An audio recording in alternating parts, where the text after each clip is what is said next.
Good morning students. Online classes में आपका स्वागत है। हम लोग जो कंडीशनल सेंटेंस है उसकी बात कर रहे थे। कल हमने कंडीशनल सेंटेंस के बारे में पढ़ा था, ये कौन सी कंडीशन होती है, कौन सा रिजल्ट सर्व करता है। आज हम बात करेंगे उनके एग्जांपल्स की, लेकिन उससे पहले एक बार और बात कर लेते हैं हम इनकी। हमने बात की थी अगर प्रोबेबल सेंटेंस है, अगर उसमें विल या शैल वर्ब का फर्स्ट फॉर्म दिया हुआ मिलता है तब आपको लगाना है वर्ब की फर्स्ट फॉर्म ऐसे ही है। अगर नेगेटिव है तो डू या does plus not plus verb का फर्स्ट फॉर्म लगाना है। अगर वर्ब की फर्स्ट फॉर्म ऐसे ही दे रखा है या फिर डू या does plus not plus verb का फर्स्ट फॉर्म दे रखा है तब क्या लगाना है, विल या शैल वर्ब का फर्स्ट फॉर्म लगाना है। ठीक है। अगर बात करें इम्प्रोबेबल सेंटेंस की, तो इम्प्रोबेबल सेंटेंस में आपको या तो आपका सेकंड फॉर्म दिया हुआ मिलेगा या फिर डिड नॉट प्लस वर्ब का फर्स्ट फॉर्म दिया हुआ मिलेगा या फिर क्या मिलेगा, वर्ब। तो क्या लगाना है, वुड या शुड प्लस वर्ब का फर्स्ट फॉर्म, या फिर वुड प्लस वर्ब का फर्स्ट फॉर्म दे रखा है तब आपके लगाना वर्ब का सेकंड फॉर्म, या फिर डिड नॉट प्लस वर्ब का फर्स्ट फॉर्म, या फिर बी की फॉर्म दे रखे तो वर्ब, वॉज कभी भी नहीं आएगा। ठीक है। इसमें तीसरे की रूल की बात करते हैं अपन। अगर अपन तीसरे रूल की बात करें तो आपको क्या मिले, हेड प्लस वर्ब का थर्ड फॉर्म क्या मिले, या तो मिले आपको हेड प्लस वर्ब का थर्ड फॉर्म या फिर हेड नॉट प्लस वर्ब का थर्ड फॉर्म। तो क्या लगाना था आपको, would should could might plus verb have plus verb का थर्ड फॉर्म, है ना। या फिर आपको क्या दिया मिले, वुड हैव वर्ब की third form, would have verb की थर्ड फॉर्म, तब क्या लगाओगे, हेड प्लस वर्ब का थर्ड फॉर्म, या नेगेटिव है तो हेड नॉट प्लस वर्ब का थर्ड फॉर्म। ठीक है। आपने तीन रूल थे, इन तीन रूल की कल बात हो गई थी। ठीक है ना।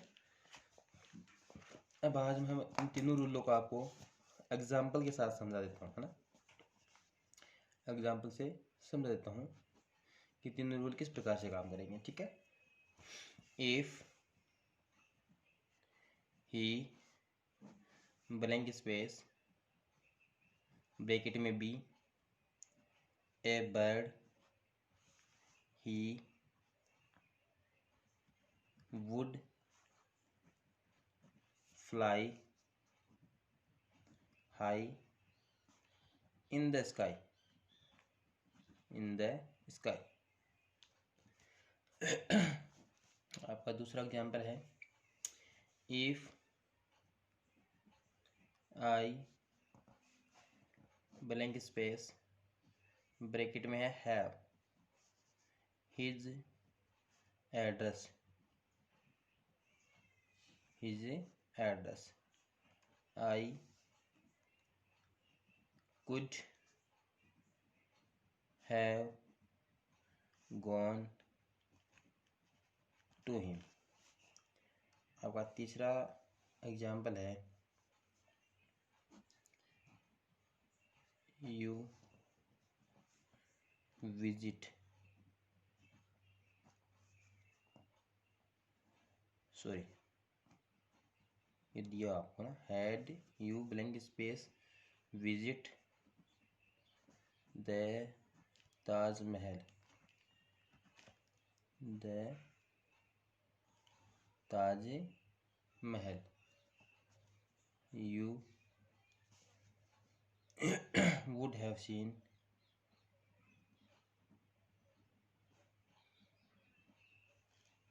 its glory, its glory। देखो आपके सामने तीन एग्जाम्पल दिए हुए हैं। कितने एग्जाम्पल दिए हुए हैं, तीन एग्जाम्पल दिए हुए हैं। पहला एग्जाम्पल पढ़ना है आपको। देखो अपने कंडीशनल सेंटेंस था, है ना। कंडीशनल सेंटेंस तो कंडीशन थी, एक रिजल्ट था। तो कंडीशन की पहचान के लिए, आइडेंटिफिकेशन के लिए अपने क्या मिला, इफ मिला, है ना। क्या मिला, इफ मिला। देखो if he be a bird he would fly high in the sky, क्या मिला, वुड प्लस वर्ब का first form, would plus verb का फर्स्ट फॉर्म। तो कौन सा रूल काम कर रहा है यहाँ पे, अपना रूल नंबर 2, है ना।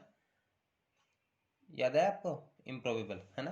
तो क्या लगाएंगे, देखो कौन सा रूल काम कर रहा है आपका, ये रहा। देखो वुड प्लस वर्ब का फर्स्ट फॉर्म, तो वर्ब का सेकंड फॉर्म, या फिर डिड नॉट प्लस वर्ब का फर्स्ट फॉर्म, या फिर वर लगाएंगे। तो बी की फॉर्म दे रखे तो क्या लगाएंगे, वर लगाएंगे, है ना। तो बी दे रखा है तो क्या लगा देंगे, वर लगा देंगे। इसमें क्या नहीं आएगा, वोज नहीं आएगा। बहुत दीजिए बहुत ज़्यादा ईजी, थोड़ा सा पकड़ने की जरूरत है कि अपने को अगर सेंटेंस समझ में आ गया, अगर अपने को पकड़ में आ गया कि हाँ ये सेंटेंस इस प्रकार से है, फिर दिक्कतें नहीं आएगी। दूसरा सेंटेंस है, if I blank space his address I could have gone. क्या मिला? Could have gone. Could plus have plus verb की थर्ड फॉर्म है ना, could plus have plus verb की थर्ड फॉर्म। तो कौन सा रूल? रूल नंबर 3 वगैरह। Could plus have plus verb की थर्ड फॉर्म मिला, क्या लगाएंगे? हेड प्लस वर्ब की थर्ड फॉर्म, या फिर हेड नॉट प्लस वर्ब की थर्ड फॉर्म। तो नेगेटिव है नहीं, तो हेड प्लस वर्ब की थर्ड फॉर्म लगा देंगे, है ना। तो बताओ क्या क्या लगाऊं इसमें? है भी थर्ड फॉर्म क्या होती है? हेड। तो हेड प्लस वर्ब की थर्ड फॉर्म, तो हेड हेड, ये डबल हेड आएगा। तो यहाँ पे टेंशन में आने की जरूरत नहीं है। कई बच्चे पूछते हैं सर ये डबल हेड आ गया, कई बार अपन भी कोई सेंटेंस पढ़ते हैं डबल हेड मिलता है तो हम सोचते हैं कि गलती से लिखा गया होगा, है ना, मिस प्रिंटिंग है। लेकिन नहीं, ये हेड तो किसका काम कर रहा है? हेल्पिंग वर्ब हेड का काम कर रहा है। और ये किसका काम कर रहा है? मैन वर्ब की थर्ड फॉर्म का, ठीक है ना। ये तो इसकी थर्ड फॉर्म आई है, उससे पहले हेड प्लस वर्ब की थर्ड फॉर्म लेगा, है ना। तो ये हेड तो एच आ गई, ये वर्ब की थर्ड फॉर्म आ गई, हेड हेड। तो if I had had his address I could have gone to him. उम्मीद करता हूँ समझ में आ गया होगा, है ना। इसमें दिक्कत नहीं आनी चाहिए आप लोगों को। चलो फिर अगला सेंटेंस करो आप। Had you blank space bracket में है visit the Taj Mahal coma you would have seen it से ग्लोरी। तो कोमा क्या क्या वाला जो रिजल्ट क्लोज है उसको हमने मिला, क्या मिला? Would have a seen, would plus have plus verb की थर्ड फॉर्म। क्या मिला? Would plus have plus verb की थर्ड फॉर्म। क्या समझ में आया? कौन सा रूल? Rule number 3। ब्रैकेट में नोट है नहीं तो क्या लग जाए? हेड प्लस वर्ब की थर्ड फॉर्म, तो लगा दो। आपने क्या लगाया? हैड विजिटेड, VISITED लगा दिया। और लगाते क्या हो जाएगा? ये गलत। क्या हो जाएगा? गलत। अब कैसे हुआ? सर आपने तो बताया था हेड प्लस वर्ब का थर्ड फॉर्म आता है, और हमने यहाँ देखा हेड प्लस वर्ब का थर्ड फॉर्म आता है, बिल्कुल सही बात है। लेकिन ये जो हेड दिया हुआ हेड है, देखो मैंने शुरुआत में जब सेंटेंस लिखा था तो मैंने कहा था ना, मैंने इसी तरीके से उसको लिखना चाहा था, है ना। ये बहुत ही इंपॉर्टेंट सेंटेंस है, ऐसा एग्जाम में भी दिया होता है, बच्चे मात खा जाते हैं। हेड प्लस वर्ब का थर्ड फॉर्म लिखते क्या हो जाएगा? ये गलत हो जाएगा। ये हेड यहाँ पे डबल काम कर रहा है। कितने काम कर रहा है? डबल काम कर रहा है। ये यहाँ पे एचवी का भी काम कर रहा है और मैन वर्ब का भी काम है कर रहा है। तो हेड विजिटेड, ये यहाँ वाला हेड नहीं आएगा। समझ में आ गई? Had you visited the Taj Mahal you would have seen it से ग्लोरी, ऐसा सेंटेंस बनेगा, नहीं कि ऐसा हैड यू हैड विजिटेड, है ना, ये गलत हो जाएगा। तो ये हैड कंडीशन का भी काम कर रहा है और ये हैड वर्ब की थर्ड फॉर्म का भी काम कर रहा है, ठीक है। ये कंडीशनल सेंटेंस का भी काम कर रहा है और वर्ब की थर्ड फॉर्म का भी काम कर रहा है। समझ में आ जाएगा? चलो ये काम करो, मैं इसको आपको थोड़ा दिखा देता हूँ इसके बारे में ताकि दिक्कत नहीं आए। चलो लिखो, आप मेरे साथ साथ में लिखो, है ना। आपके पास में आपका पेपर जो कॉपी उसमें लिखो ताकि आपकी दिक्कत नहीं आए। कंडीशनल के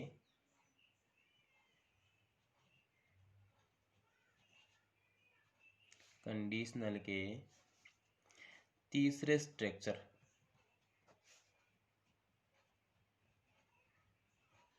कंडीशनल के तीसरे स्ट्रक्चर में इफ क्लॉज में एक साथ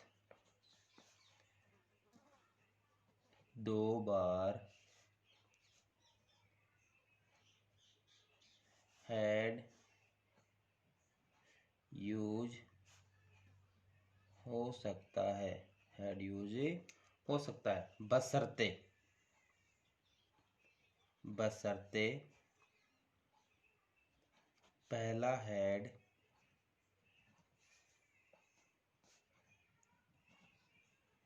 हेल्पिंग वर्ब हो और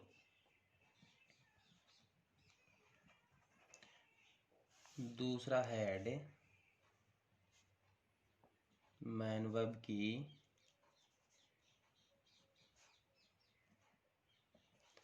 थर्ड फॉर्म में हो, ठीक है। ये तो क्या था आपका, जो डबल हेड आया था ना, उसका जो आपका सॉल्यूशन था ना, वो था ना कि पहला और हेड किसका काम करे? एच का काम करे, जैसे मैंने आपको सेंटेंस में बताया था, और दूसरा हेड किसका काम करे, मैन वर्ब का काम में करे।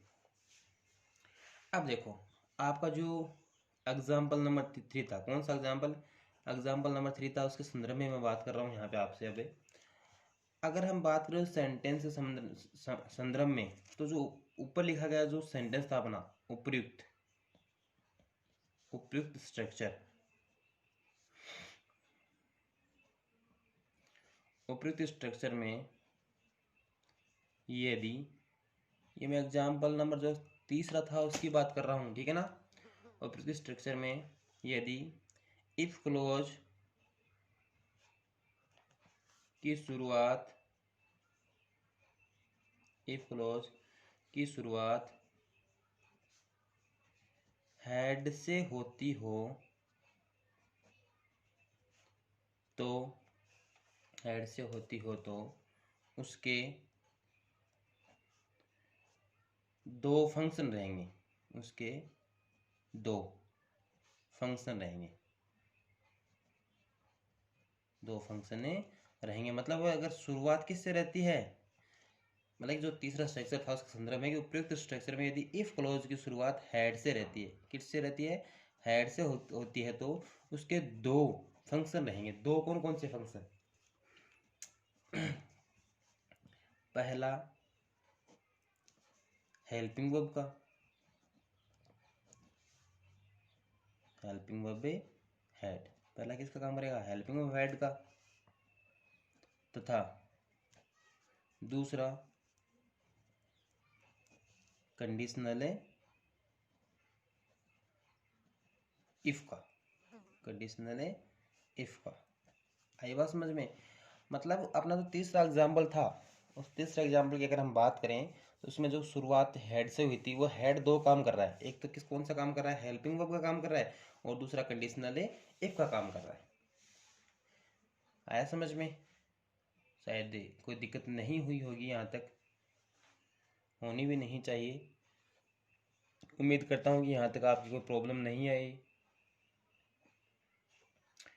चलो एक नोट लिखो, कई बार बच्चे क्वेश्चन करते हैं, इसलिए आप एक नोट लिख लो ताकि ये आपके दिमाग में वो नहीं रहे। कंडीशनल स्ट्रक्चर,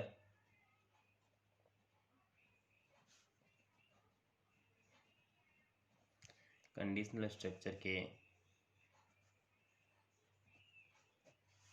दोनों क्लॉजेज एक्टिव वॉइस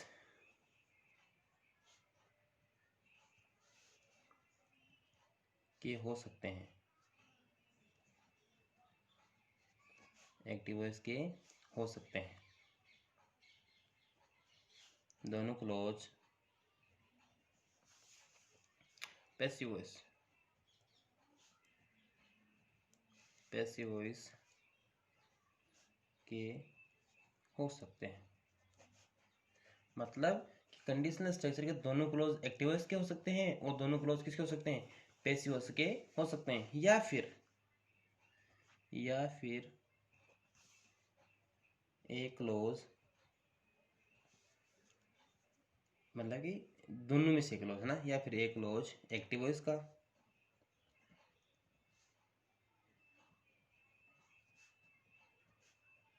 तथा दूसरा क्लॉज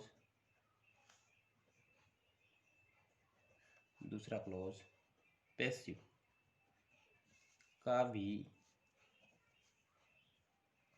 हो सकता है। अर्थात कंडीशनल स्ट्रक्चर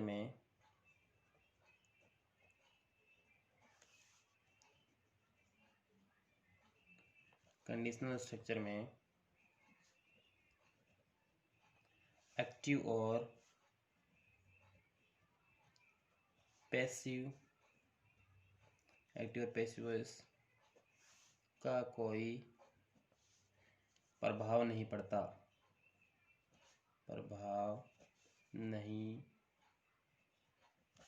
है।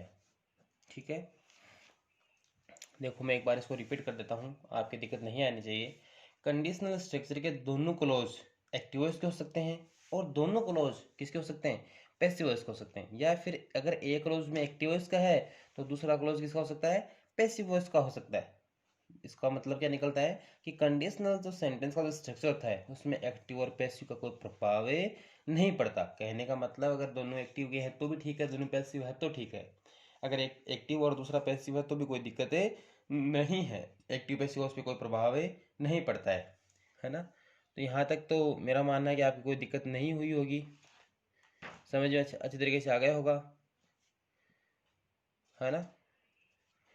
अब देखो होता क्या है इसमें, कई बार क्या होता है कि सेंटेंस के जो एक क्लोज है ना वो प्रेजेंट सिंपल और दूसरा किस में होता है, पास्ट सिंपल है।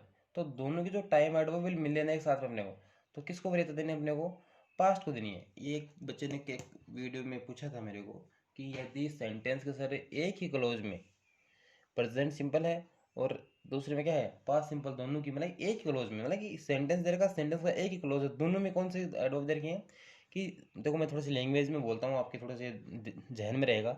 यदि सेंटेंस के एक ही क्लोज में प्रेजेंट सिंपल और पास्ट सिंपल दोनों की टाइम एडवर्बियल मिले, है ना। मैं जब टेंस का टॉपिक पढ़ रहे तो बच्चे ने पूछा कि सर एक ही मतलब कि सेंटेंस के एक क्लोज में क्या मिले, प्रेजेंट और पास्ट दोनों की टाइम एडवर्बियल मिले, तो हमें किसको वरीयता देनी है, तो अपने को किसको देनी है, पास्ट को वरीयता देनी है। ठीक है, ध्यान रहेगा, है ना, पक्का।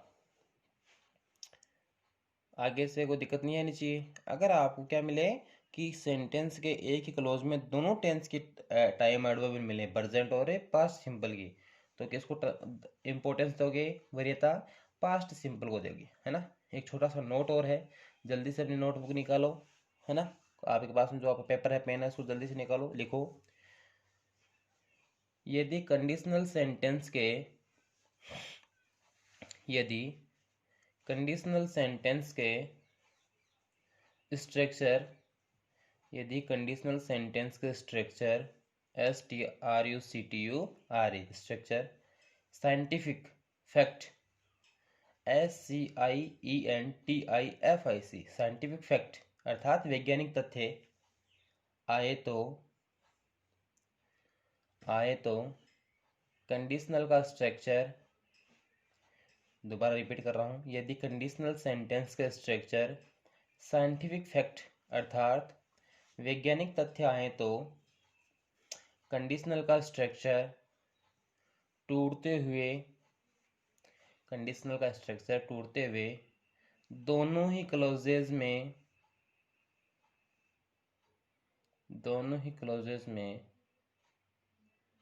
प्रेजेंट सिंपल टेंस का यूज किया जाएगा। यदि कंडीशनल सेंटेंस के स्ट्रक्चर साइंटिफिक फैक्ट अर्थात वैज्ञानिक तथ्य आए तो कंडीशनल का स्ट्रक्चर टूटते हुए जो दोनों क्लोज बनेंगे दोनों में किसका प्रयोग किया जाएगा, प्रेजेंट सिंपल टेंस का यूज किया जाएगा। ठीक है, तो इस प्रकार से आपका जो कंडीशनल सेंटेंस था वो भी कंप्लीट हुआ, और टेंस के साथ में कंडीशनल सेंटेंस ज़रूरी होता है पढ़ने के लिए। तो हम जो कल की क्लास होगी उसमें एक नए टॉपिक की बात करेंगे। ठीक है, तब तक आप अपना जो पिछला एक टॉपिक है अपना टेंस उसको पूरे को क्या करके रखें, रिकैप करके रखें।